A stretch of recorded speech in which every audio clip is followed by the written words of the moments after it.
we would like to know how you're quoting this job. And some backstory. This used to be a maintenance customer, right? Right. And he hasn't hit you up in a cool minute, maybe because of the weather, money. First thing you said. All right. It was the weather and trips. Sometimes customers, they go on trips and then say, hey, I won't be back until this long. Whatever the case may be, like you said before. How long has it been since you last serviced this vehicle? This one was about 2 to 3 months, around that range. Oh. It's been. So, it's not maintenance anymore. It's not a maintenance anymore. So my maintenance for this would be $100. And because the whole trip and the weather and all that stuff, it ended up being $230 this time.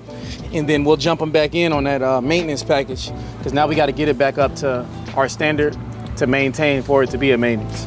And you know, if we have to keep cleaning something that's this dirty, it's no longer a maintenance. We're detailing for a maintenance price.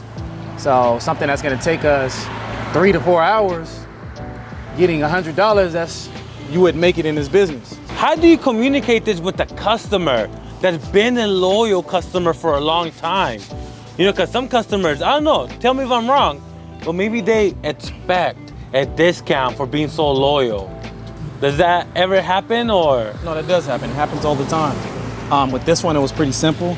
I told him, hey, since it's been so long, I'm gonna have to charge you the full price. And he said, what date and time? Some people, they just understand. Then you got other people, well, I've been a customer with you for a year or 2 years now, and I just thought it would be a little bit cheaper than that. And what I do is I tell them, I'm sorry, I'm gonna have to charge you the full price, but you know I'll take care of you in the long run. So he wanted me to see that big rig over there? He walked me over there. And inside that big rig, it got carpet all on the floor. And he asked me about that one, and he asked me about another truck. So I was able to quote him on those, tell him how much I would charge. Like for that one, I told him $450 for the inside. I said, I'll take care of you for $350. And he was like, yeah, I know it should be more. And I was like, I told you I'll take care of you. And we went over and looked at another truck. And I said, this one would be $500, but I'll quote you $300. So he knows that I'll take care of him on other areas. How do you feel about that? Do you feel all detailers should hook up their customers if they're bringing in extra work, or stick to your prices? What would you tell them? I feel like it's on your personality, how you love, how you conduct yourself. Every business has their own thing they do. Like me, I like to put Christ first. I like to love people. If somebody came to me and they was battling with money, finances, I say, you know what, I'll take care of it for you for free. Another business may look like, hey, how are you supposed to provide for your family? Like, why would you do that? You know what I mean? So what works for me may not work for you. You know what I mean? So for me, I build a relationship. I try to do that outside of work too. You know what I mean? So when I'm getting to know this person, it's not just because it's just business. Texting them, I'm checking in with them like, hey, are you reading that scripture? Hey, how you doing with your anxiety? Hey, like, you know what I mean? You're building a relationship. Don't try to keep it just business. If you keep it that way, then, hey, I can't speak on that. That may work for you. So let me leave it at that. You guys feel like people know when you're doing it for business or versus you're authentic? I feel like anybody that knows how to read people, they'll know that, hey, you're only doing that because you want this, and that. So if you're sincere and you truly care about people, that's gonna show on how you conduct yourself in business and how you get to know people. Like for instance, you go out and meet somebody and they come out like, hey, yeah, it's a beautiful day. And yeah, my car has been needing to get detailed. Yeah, it's really dirty, yeah. You can go and grab your work stuff and you just like, you don't really want to talk, you don't want to get to know them. Man, I ain't come here to sit and talk with you and waste 15 minutes. I got all these details. Or are you willing to sacrifice and sit there and talk with them for a little bit and actually get to know them? Like, how are you conducting yourself in those kind of, you know what I mean? I'll cancel a detail. Somebody sits here and they're like, man, I lost my wife. Family don't want to be around me. I ain't talked to nobody in like a month to 3 months.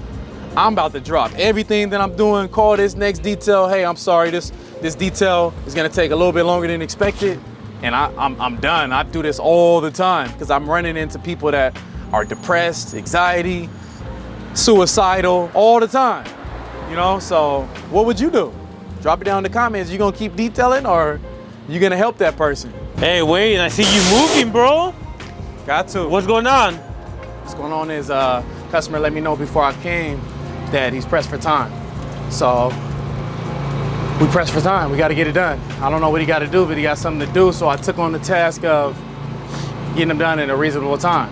So we got 45 minutes.